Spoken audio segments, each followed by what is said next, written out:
What's up, ça veut dire quoi de neuf en anglais et du neuf, il y en a pour toute la famille dans What's Up. La preuve avec au sommaire des robots à l'école, des entrechats et une montagne étrange.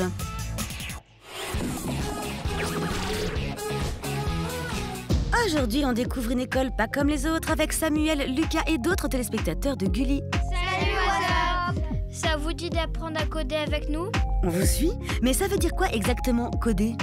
Le codage, c'est donner des instructions à l'ordinateur. Et donc, du coup, notre objectif, c'est vraiment d'apprendre aux enfants ce que c'est la programmation par le biais des robots et tout en s'amusant. Coder, c'est donc donner des instructions à un robot pour qu'il exécute une tâche. C'est ce qu'on enseigne dans cette école chez les 6 à 14 ans. Mais dites-moi, à quoi ça sert d'apprendre le codage exactement? Ça va développer certaines capacités comme l'organisation, mais aussi résoudre certains problèmes. Parce que bien évidemment, ça ne marche jamais du premier coup. Donc du coup, il faut qu'ils réfléchissent à comment résoudre leurs problèmes, pourquoi ça n'a pas marché, peut-être que c'est un problème de branchement ou tout simplement parce que leur programmation, ça n'a pas fonctionné. Et donc ça va développer certaines capacités et surtout l'imagination. Parce que le tout, c'est qu'ils s'amusent. Les cours se font sur 1 heure et ont lieu 3 fois par mois. Et avoir les élèves présents, ça a l'air passionnant. Dites, ça vous plaît? Pour moi, ça a plaisir et chacun a le droit de décider s'il a envie d'en faire ou pas. Ça apprend un peu la patience. Et aussi, c'est super parce que quand on a réussi quelque chose, t'es soulagé, t'es content et t'es super heureux. Vous prenez ces cours en guise d'activité extrascolaire depuis quelques mois. Vous les recommanderiez aux téléspectateurs de l'émission? Oui, je conseille aux enfants d'apprendre à coder. C'est vraiment quelque chose où tu t'ennuies pas. Parfois, tu t'énerves, mais après, le résultat est toujours satisfaisant. Eh bien, ça fait envie. Des écoles de ce genre, il en existe dans de très nombreuses villes de France et de Belgique. Un site s'affiche à l'écran pour trouver celle la plus proche de chez vous. Allez, on vous laisse travailler, enfin vous amuser. À bientôt.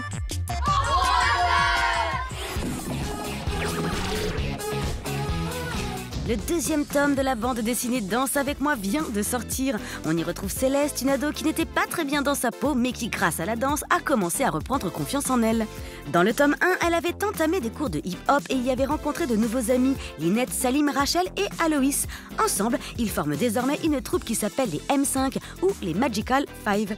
Et figurez-vous que dans ces nouvelles aventures, on leur a demandé de danser dans le clip d'un groupe très connu. Bien sûr, ils en sont très contents, mais c'est aussi le début des problèmes car les insécurités remontent. Sans compter que Salim cache quelques secrets. Mais lesquels? Pour le savoir, une seule solution, lire ce tome 2 dont le titre est Second Souffle et qui est disponible dès maintenant en librairie.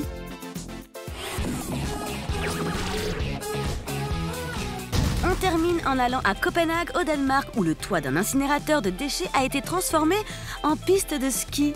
Lorsque cet incinérateur a été construit, le but était de combattre le gaspillage et de faire de cet endroit un modèle en matière de recyclage. Mais ce n'est pas tout. Les architectes se sont dit qu'un tel bâtiment pourrait servir de nombreux usages et être encore plus utile aux habitants.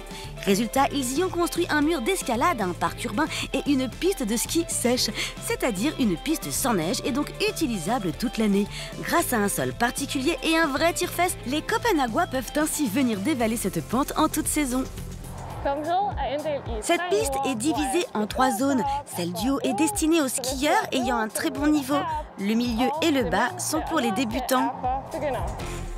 Ça a l'air très sympa, donc si vous passez à Copenhague, n'hésitez pas à aller tester cette piste unique au monde. Allez, What's Up, c'est terminé pour aujourd'hui. À demain pour encore plus d'infos destinées à toute la famille. Au revoir!